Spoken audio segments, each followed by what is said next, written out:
Hello everyone. So FMCG space से number 1 player Manorama industries, इस company के Q2 के रिजल्ट आए हैं, कौन कॉल हुआ है, दोनों चीजें कवर करेंगे। प्लस मैनेजमेंट ने क्या गाइडेंस दिया है, क्या कैपेक्स का प्लान है, आगे का कैसा आउटलुक अपॉर्चुनिटी लगता है इस बिजनेस का, इन सारी चीजों पे बात करेंगे। सो मनोरमा इंडस्ट्रीज का डिटेल बिजनेस मॉडल हमने पास्ट में कवर किया है, लिंक वगैरह आपको डिस्क्रिप्शन में मिल जाएगा। फिर भी अगर हम शॉर्ट में समझे तो ये एक B2B मॉडल है एंड कंपनी CBE बनाती है मेनली। CBE मतलब कोकोआ बटर इक्विवेलेंट, यानी कि कोको बटर जो होता है उसका एक तरीके से अल्टरनेटिव। अब ये आपका 3 इंडस्ट्रीज में मेनली यूज होता है, एक तो फूड इंडस्ट्री में, दूसरा कॉस्मेटिक इंडस्ट्री में, तीसरा फार्मा इंडस्ट्री में। मनोरमा इंडस्ट्री जो है वो 2 सेगमेंट्स को कैटर करती है, फूड इंडस्ट्री जहां से उनका लगभग 90% रेवेन्यू आता है एंड दूसरा कॉस्मेटिक इंडस्ट्री। एंड यूज कहां पे होता है इसका, तो फूड इंडस्ट्री में जैसे आपके कन्फेक्शनरी हो गया, चॉकलेट्स हुए, कुकीज हुआ, बेकरी प्रोडक्ट्स हो गए, वहां पे यूज होता है। कॉस्मेटिक इंडस्ट्री में जो पर्सनल केयर के प्रोडक्ट्स होते हैं, बॉडी लोशन हुआ, सोप हुआ, क्रीम वगैरह हुए, वहां पे इसका यूज होता है। सबसे पहले देखते हैं इनका क्लाइंट बेस क्या है, मतलब ये जो कंपनी बनाती है ये किनको सप्लाई करती है। तो अगर आप इनका क्लाइंट बेस देखोगे, सो वर्ल्ड में जितनी भी बड़ी कंज्यूमर कंपनीज है ना, चाहे मॉन्डलेज है, नेस्ले है, मार्स है, लॉरियल है, ये सब मनोरमा इंडस्ट्रीज के क्लाइंट है। अब आप अज्यूम करो कि मैं फर्स्ट टाइम इस बिजनेस को पढ़ रहा हूं, मुझे सिर्फ इतना पता है कि ये कंपनी जो बनाती है उसका यूज कहां पे होता है एंड कौन उसको परचेज करता है, कौन इनके क्लाइंट्स हैं। तो सिर्फ ये वाला पार्ट देखकर ना मुझे एक इनिशियल कंफर्ट, एक थोड़ा सा कन्विक्शन बनने लगेगा बिजनेस पे। क्यों? बिकॉज आप ये देखो, ये जो कंपनी बना रही है वो एक तरीके का रॉ मटेरियल है एंड ये सारी कंपनीज उस प्रोडक्ट को अपने अपने प्रोडक्ट में यूज कर रही है और फिर कंज्यूमर्स को सप्लाई कर रही है। इनके कंज्यूमर्स, इनके कस्टमर्स ग्लोबली हैं। मैं और आप जैसे कस्टमर जो हैं डेली इनके प्रोडक्ट्स को कंज्यूम करते हैं। तो उसका मतलब क्या है कि इन कंपनीज ने, जो ग्लोबल ब्रांड्स हैं, इन्होंने पूरा बैक टेस्टिंग, पूरा प्रोडक्ट की क्वालिटी, मैन्युफैक्चरिंग प्रोसेस, ये सारी चीजें टेस्ट करके ही मनोरमा को अपना सप्लायर बनाया होगा। बिकॉज इनके ब्रांड पे रिस्क आ सकता है ना ऐसे।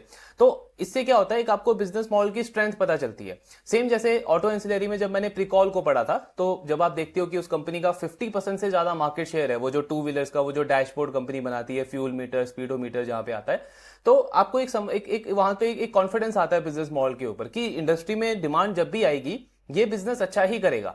सो उस तरीके का मॉडल है मनोरमा इंडस्ट्री का। देन दूसरा पार्ट आता है आपका कि ये जो CBE बनाते हैं, कोकोआ बटर इक्विवेलेंट, ये बनता कैसे है।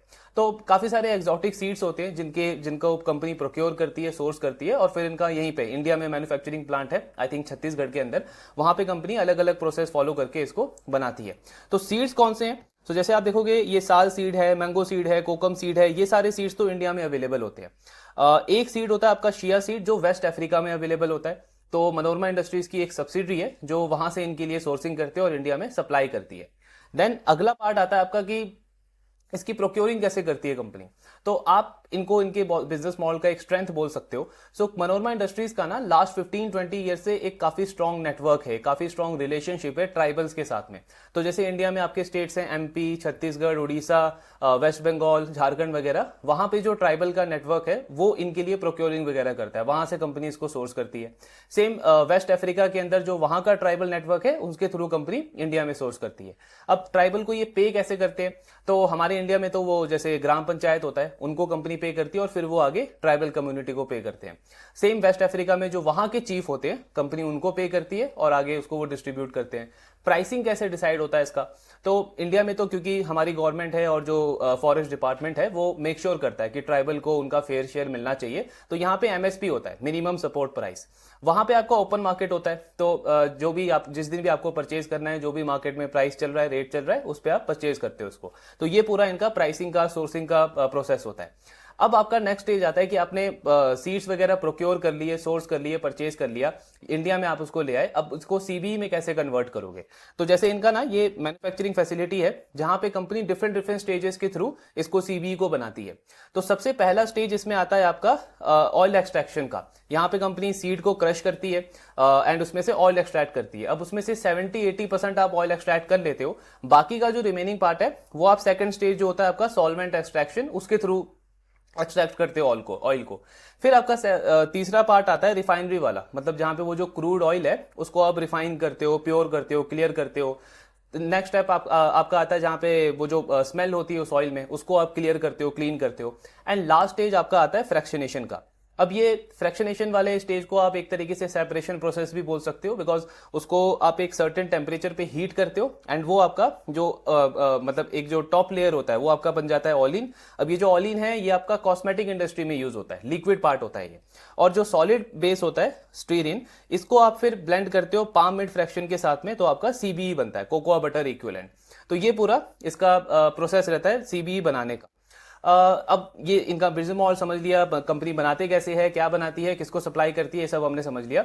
इनका जो बिजनेस परफॉर्मेंस अगर हम देखें, जो इस साल का इन्होंने गाइडेंस दिया था, सो FY26 के लिए कंपनी का रेवेन्यू का टारगेट था 1050 करोड़ का, जब इन्होंने इस फाइनेंशियल ईयर को स्टार्ट किया था। ऑलरेडी लास्ट ईयर इन्होंने अपने गाइडेंस को आउट परफॉर्म किया था ना। Q1 में जब इनका रिजल्ट आया तो बहुत अच्छे नंबर्स थे, मोर देन 100% का ग्रोथ था कंपनी के सेल्स के अंदर। लेकिन एक चीज हमने वहां पे डिस्कस करी थी कि लास्ट ईयर इनका वो जो फ्रैक्शनेशन की कैपेसिटी है वो Q1 में नहीं थी, वो Q2 में आई थी। Q1 में 15,000 की कैपेसिटी थी, Q2 में आपकी 40,000 की कैपेसिटी हुई, बिकॉज 25,000 की कैपेसिटी आपने और ऐड करी। तो एक बेस इफेक्ट का भी एडवांटेज मिला कंपनी को Q1 में। हालांकि क्वार्टर ऑन क्वार्टर भी कंपनी ने 20-25% का ग्रोथ दिखाया था, तो नंबर्स अच्छे थे, लेकिन ऑफकोर्स उसमें एक बेस इफेक्ट का एडवांटेज भी था। अभी Q2 के सबसे पहले इनके नंबर्स देखते हैं कि कंपनी ने ओवरऑल नंबर्स कैसे रिपोर्ट करें। रेवेन्यू अगर हम देखें तो 65% की ग्रोथ है कंपनी के टॉप लाइन के अंदर। पूरे साल का गाइडेंस कितना था, लगभग 37-38% की ग्रोथ का, 1050 करोड़ का गाइडेंस इन्होंने दिया था। तो Q1 में भी आपने बड़े मार्जिन से बीट किया, Q2 में भी अगेन बड़े मार्जिन से बीट किया। Q2 में तो आपका वो बेस इफेक्ट का एडवांटेज भी नहीं था, बिकॉज Q2 में लास्ट ईयर में आपकी वो 40,000 की कैपेसिटी आ चुकी थी, यानी कि हाई बेस के ऊपर आपने ये 65% का ग्रोथ दिखाया है। प्लस लास्ट क्वार्टर जो कि ऑलरेडी आपका हाईएस्ट रेवेन्यू वाला क्वार्टर था, उससे भी आपने 12% का क्वार्टर ऑन क्वार्टर ग्रोथ दिखाया। तो मतलब ग्रोथ मोमेंटम डिमांड जो है वो एक्चुअली में काफी अच्छी चल रही है बिजनेस के लिए। देन ग्रॉस मार्जिन अगर हम देखें, इबिट्टा मार्जिन अगर हम देखें, दोनों में फिर से इंप्रूवमेंट है। इबिट्टा मार्जिन कंपनी के लास्ट क्वार्टर में ऑलरेडी पीक पे थे 27%, इन्होंने मेंटेन रखा है सेम इबिट्टा मार्जिन इस क्वार्टर में 27% पे। डेप्रिसिएशन कॉस्ट, फाइनेंस कॉस्ट ऐसा इतना कुछ खास हुआ नहीं है बिजनेस का। तो आप देखोगे बॉटम लाइन कंपनी का डबल हो गया है, पैट डबल हो गया है। लास्ट क्वार्टर में आई थिंक 3 टाइम ग्रोथ थी पैट के अंदर, इस क्वार्टर में 100% से ज्यादा की ग्रोथ है। ईपीएस भी आपका डबल हो चुका है। देन एक और अच्छी चीज क्या हुई है, जब हमने इनका FY25 का बैलेंस शीट दिखा था तो उसमें इन्वेंट्री काफी ज्यादा थी, 549 550 करोड़ के आसपास की इन्वेंट्री थी। अभी फर्स्ट हाफ में उसमें से काफी ज्यादा पार्ट जो है कंपनी ने लिक्विडेट कर दिया है। इसकी वजह से आप देखोगे इनका कैश फ्लो भी पॉजिटिव हो गया है और वर्किंग कैपिटल में भी इंप्रूवमेंट देखने को मिला है। आई थिंक पहले 110 या 120 डेज का वर्किंग कैपिटल था, अभी कंपनी का 97 डेज का वर्किंग कैपिटल है। तो मतलब क्या है कि सिर्फ ग्रोथ मोमेंटम नहीं है, अर्निंग की क्वालिटी भी इंप्रूव होती जा रही है, बिजनेस एफिशिएंट बनता जा रहा है। तो ये सारी चीजें काफी अच्छी चल रही है कंपनी की। एंड साथ में एक और चीज जो हम लास्ट क्वार्टर में डिस्कस कर ही रहे थे कि गाइडेंस इन्होंने अब बढ़ा दिया है। तो पहले कंपनी टारगेट कर रही थी 1050 करोड़, अब इनका गाइडेंस है 1150 प्लस करोड़ का, यानी कि पहले गाइडेंस था 36-37% ग्रोथ का, अब गाइडेंस है 48 से 50% की ग्रोथ का। तो ये ओवरऑल कंपनी का रिजल्ट, कंपनी का ओवरऑल परफॉर्मेंस है। अभी इनका शॉर्ट में कॉन कॉल डिस्कस करते हैं कि मैनेजमेंट ने क्या और फर्दर अपडेट दिया है, क्या इनका आगे का प्लान है। तो मैनेजमेंट सबसे पहले तो बोल रहा है कि डिमांड आ क्यों रही है। तो एक तो हमारा जो वैल्यू एडेड प्रोडक्ट है, जो सीबी है और आपका स्टीरिन है, ये हाई वैल्यू हाई मार्जिन वाले प्रोडक्ट है। इनका कंट्रीब्यूशन अभी 70 से 75% हो गया। लास्ट ईयर आई थिंक 60% के आसपास था, 50-60%।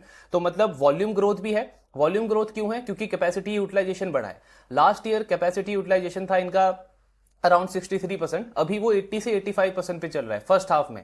तो आपका वॉल्यूम ग्रोथ भी आया 25 से 30% का, उसके साथ में वैल्यू ग्रोथ भी आया जो आपके हाई मार्जिन प्रोडक्ट है सीबी और स्टीरिन। तो इसलिए मार्जिन में भी हमको इतना अच्छा एक्सपेंशन देखने को मिल रहा है। दूसरा, कंपनी कह रही है कि जो भी लीडिंग इंटरनेशनल ब्रांड्स है ना, चाहे वो कंज्यूमर इंडस्ट्री से हो, फूड इंडस्ट्री से हो या आपके कॉस्मेटिक इंडस्ट्री से हो, दोनों में बहुत स्ट्रॉन्ग डिमांड हमको देखने को मिल रहा है। तो मतलब डिमांड ड्रिवन ग्रोथ हमको देखने को मिल रही है। देन इन्होंने गाइडेंस तो बढ़ाई दिया है। अगला पार्ट आपका आता है कैपेसिटी एक्सपेंशन का। सो इन्होंने 3-4 एक्सपेंशन के प्लान बताए हैं अपने। जब हमने फर्स्ट टाइम इनको डिस्कस किया था तब मैनेजमेंट अगले 2 से 3 साल का रोड मैप जो है वो प्रिपेयर कर रही थी, और इस कॉन कॉल में इन्होंने एग्जैक्टली बताया कि कहां कहां पे ये एक्सपेंशन प्लान कर रहे हैं। तो सबसे पहला तो ये जो इनकी एग्जिस्टिंग कैपेसिटी है फ्रैक्शनेशन की 40,000 की, उसको कंपनी 52,000 तक लेके जाने का प्लान कर रही है। ये कब तक होगा, तो अभी Q3 जो आपका चल रहा है इसमें इनका ये जो फ्रैक्शनेशन की कैपेसिटी है ये कुछ दिन के लिए बंद रहेगा, मतलब रिपेयर एक्सपेंशन वगैरह का काम चलेगा इसमें। एंड Q4 से ही ये 52,000 की जो कैपेसिटी है वो कमर्शियलाइज हो जाएगी। तो मतलब 6 महीना साल भर वेट नहीं करना पड़ेगा, हार्डली 1 क्वार्टर के लिए वो आपका प्लांट जो है वो बंद होगा और अगले क्वार्टर से Q4 से ही आपके पास में 52,000 की कैपेसिटी यानी करंट कैपेसिटी से 30% ज्यादा कैपेसिटी आपके पास में आ जाएगी सिर्फ एक क्वार्टर के अंदर। और आई मीन इसमें मैनेजमेंट ने एक और चीज क्लैरिफाई करी है कि ये जो हमने गाइडेंस दिया है 1150 करोड़ का, इसमें ये चीज ऑलरेडी फैक्टर इन करके रखी है कि वन क्वार्टर के लिए हमारा ये प्लांट जो है वो थोड़ा सा रिपेयर वगैरह के उसमें काम चलेगा, तो उसमें रेवेन्यू में कोई इंपैक्ट नहीं पड़ेगा। गाइडेंस वो इंटैक्ट है कंपनी का 1150 करोड़ का। तो ये हो गया पहला एक्सपेंशन कंपनी का। दूसरा ये एक और मतलब इन्होंने लैंड परचेज किया है इंडिया के अंदर ही, आई थिंक छत्तीसगढ़ में बिक्रोनी फैसिलिटी, बिक्रोनी में कहीं पे इन्होंने लैंड परचेज किया है। तो कंपनी का कहना है ये जो लैंड पार्सल है ना, इसको ये आगे रिफाइनरी प्रोसेस के लिए भी यूज कर सकते हैं, मतलब ये जो ऑयल एक्सट्रैक्शन वाला प्रोसेस होता है, या फिर फ्रैक्शनेशन की कैपेसिटी और बढ़ाने के लिए भी यूज कर सकते हैं। तो एक तरीके का ये ग्रीनफील्ड कैपेक्स होगा कंपनी के लिए, लेकिन अभी एग्जैक्ट उस पर टाइमलाइन नहीं दिया है कि कब उसको कंपनी करेगी। तीसरा, इन्होंने ब्राजील के अंदर अनाउंस किया कि कंपनी फ्रैक्शनेशन कैपेसिटी वहां पे सेटअप करेगी। अब इससे एडवांटेज क्या है? दो एडवांटेज मिलेंगे। पहला एडवांटेज तो जैसे आप ऑटो एंसिलरी सेक्टर में देखते होगे, काफी सारे ऑटो एंसिलरी कंपनीज जो हैं वो ओईएम ब्रांड्स के साथ में अपना मैन्युफैक्चरिंग प्लांट सेटअप करती है। क्यों? क्योंकि आप ना मतलब प्रोडक्शन अपना बहुत अच्छे से प्लान कर सकते हो, अपना रॉ मटेरियल की सोर्सिंग काफी अच्छे से कर सकते हो, क्योंकि आपको पता है कि आपके क्लाइंट का डिमांड कैसा चल रहा है, आगे वो किस मॉडल पे काम कर रहा है, किस तरीके की उसके ऑर्डर कंडीशन है, कैसा उसका मोमेंटम है, ये सारी चीजें देख करके आप बहुत अच्छे से प्लान कर सकते हो। आपका लॉजिस्टिक कॉस्ट भी कम हो जाता है, तो एक तो वो इनको एडवांटेज मिलेगा। दूसरा, जब आपकी वहां पे एक मैन्युफैक्चरिंग सेटअप होगा तो एग्जिस्टिंग क्लाइंट से आप ज्यादा वॉलेट शेयर भी गेन कर सकते हो, और साथ में नए क्लाइंट एक्विजिशन भी आपके लिए इजी हो जाएगा, बिकॉज अभी तो आपका पूरा का पूरा जो सेटअप है वो सिर्फ इंडिया में है, तो आप ग्लोबल एक तरीके से प्लेयर बनने की तरफ आगे प्रोग्रेस करोगे, तो ये भी आपको न्यू क्लाइंट एक्विजिशन में एक एडवांटेज देगा। तो ये इनका तीसरा प्लान है। चौथा, ये कंपनी कर रही है बैकवर्ड इंटीग्रेशन। बैकवर्ड इंटीग्रेशन क्या कर रहे हैं? तो वेस्ट अफ्रीका से जो इनकी सब्सिडरी अभी वो सोर्सिंग वगैरह करती है ना सीड्स वगैरह की, वहां पे कंपनी एक अपना ये सेटअप करेगी मैन्युफैक्चरिंग फैसिलिटी, फ्रैक्शनेशन की नहीं, वहां पे होगा रिफाइनरी का। मतलब अभी तो आप क्या करते हो, सीड्स वहां से लेते हो और सीड्स इंडिया में सप्लाई करते हो। अब कंपनी क्या करेगी, उस फैसिलिटी के अंदर ऑयल मतलब वो ऑयल वगैरह एक्सट्रैक्ट कर लेगी वहां से। इससे एडवांटेज क्या मिलेगा? सबसे बड़ा एडवांटेज मिलेगा इनको कॉस्ट में। लॉजिस्टिक कॉस्ट कंपनी की काफी कम हो जाएगी। अभी जो वेस्टेज वगैरह कंपनी का होता है बीच में, वो काफी कंट्रोल में आ जाएगा, क्योंकि सीड्स जैसे आई मीन इन्होंने अनाउंस किया है कि अप्रोक्सीमेटली 70,000 की वो कैपेसिटी होगी जो कंपनी वहां सेटअप करेगी। तो आप अज्यूम करो जैसे अभी 50,000 से 80-90,000 अगर कंपनी सीड वहां से यहां सप्लाई करती है, तो उस सीड में से आप हार्डली 50-60% ही उसमें से मतलब वो वैल्यू निकाल पाते हो। वो जो ऑयल आप एक्सट्रैक्ट करते हो सीड में से, वो 50-60% ही निकलता है। बाकी का वो जो कॉस्ट है आपका लॉजिस्टिक का, वो अननेसेसरी होता है। तो जब आपका ये रिफाइनरी वहां पे सेटअप हो जाएगा, रिफाइनरी फैसिलिटी आ जाएगी, तो आप सीड की जगह वो जो ऑयल है, वो जो कोको बटर है, कोको बटर तो आप यहां बनाओगे, वो जो आपका ऑयल है, जो बटर है, जो फैट है, उसको आप सप्लाई करोगे। यानी कि आप पहले 70-80,000 अगर वहां से सप्लाई कर रहे थे, उसमें से कुछ पार्ट आपका ऑयल में यूज हो रहा था, अब आप एग्जैक्टली मतलब वो जो रॉ मटेरियल आपका यूज होना है सीबीई में, उसको आप सप्लाई करोगे, तो आपका कॉस्ट काफी कम हो जाएगा। एक और एडवांटेज क्या मिलेगा, ये जो आपके एमएनसी प्लेयर्स हैं, ये फोकस करते हैं उन प्लेयर्स के ऊपर जिनका सप्लाई चेन काफी स्ट्रॉन्ग इंटीग्रेटेड होता है।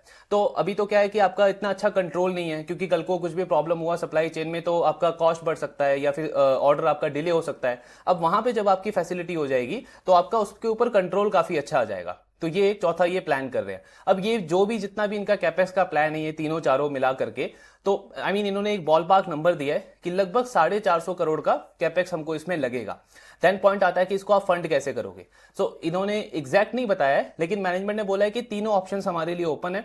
मतलब इंटरनल एक्रूवल भी है, डेट का भी ऑप्शन है, बिकॉज डेट अभी इतना ज्यादा है नहीं कंपनी के ऊपर, तो डेट भी रेज कर सकते हैं, एंड साथ में इक्विटी का इक्विटी का ऑप्शन भी इन्होंने अपने लिए ओपन रखा है।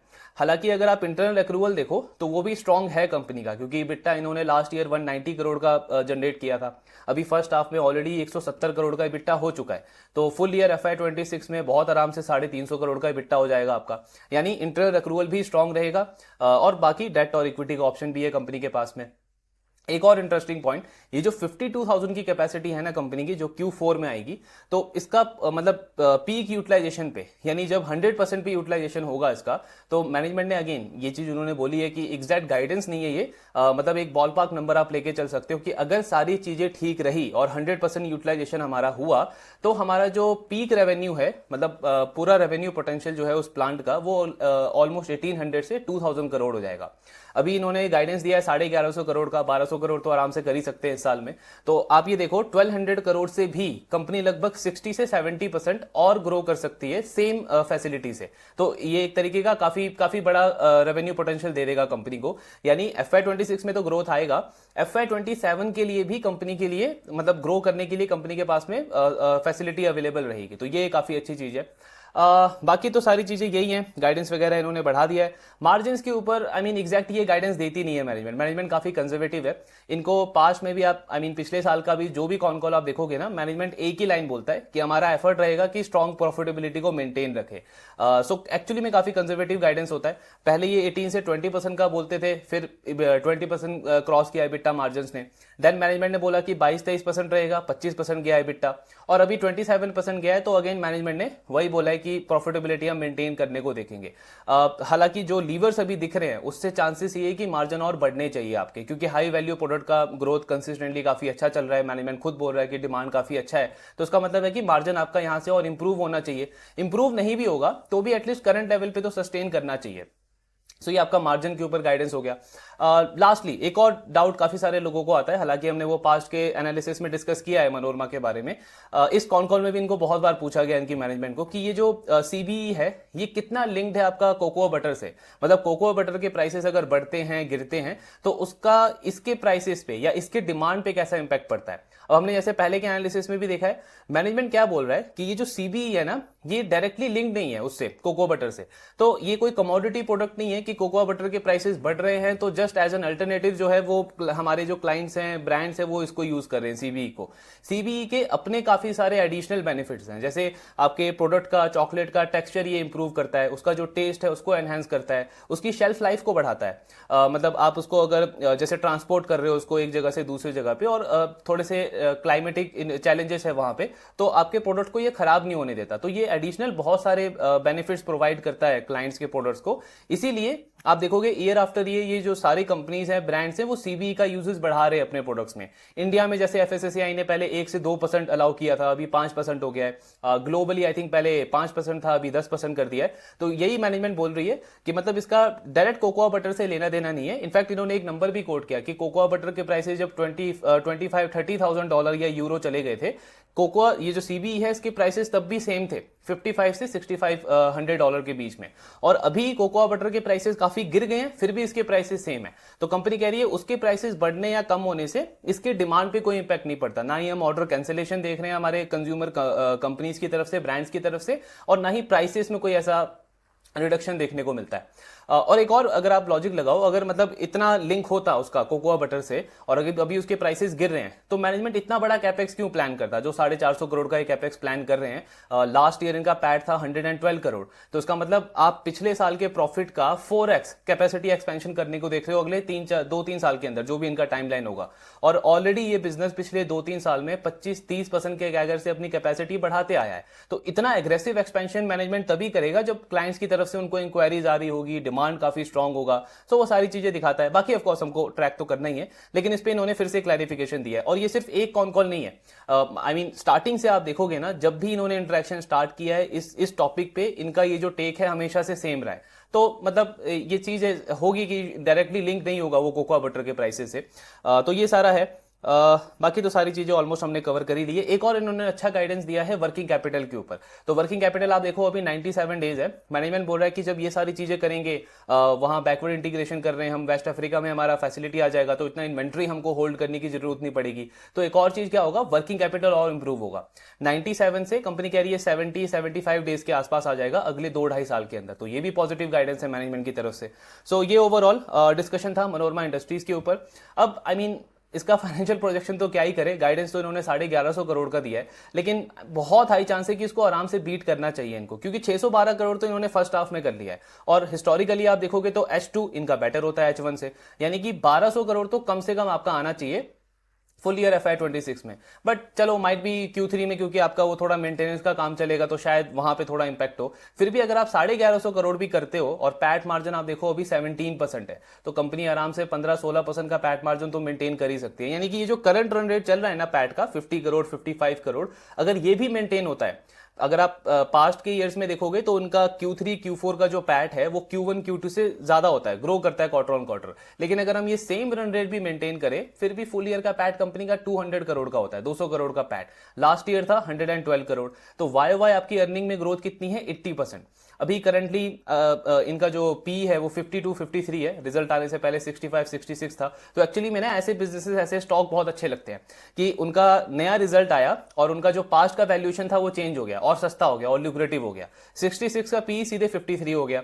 और फॉरवर्ड पी आप देखोगे तो 46 का है, 45 46। पैग रेशियो कितना बन रहा है? 0.6 से भी कम, 0.5 0.57 के आसपास। और ऐसा बिजनेस जिसका आरओई आप देखो तो 40% है, आरओसी इनका 50% टच कर रहा है। टॉप लाइन की ग्रोथ पहले 35-40% का गाइडेंस था, अब 50% है, ऑलरेडी ग्रो कर रहे हैं 60-70% पे। एंड उसमें हमको अर्निंग में 80% की ग्रोथ दिख रही है। प्लस ये जो नई फैसिलिटी आएगी जैसे हमने डिस्कस किया, उसमें चांसेस हैं कि कंपनी इस ग्रोथ मोमेंटम को मेंटेन रख सकती है आराम से अगले 1-2 साल तक, बिकॉज डिमांड को लेकर तो ये काफी बुलिश लग रहे हैं और मार्जिन आपके सस्टेन करेंगे। तो मतलब एक्चुअली में ये जो डील है ना, सिर्फ एफएमसीजी की नहीं, ये जितने सेक्टर्स हम ट्रैक करते हैं, डिस्कस करते हैं, 16-17 सेक्टर्स, उन सारे सेक्टर्स में आपके टॉप बेट में से आता है ये।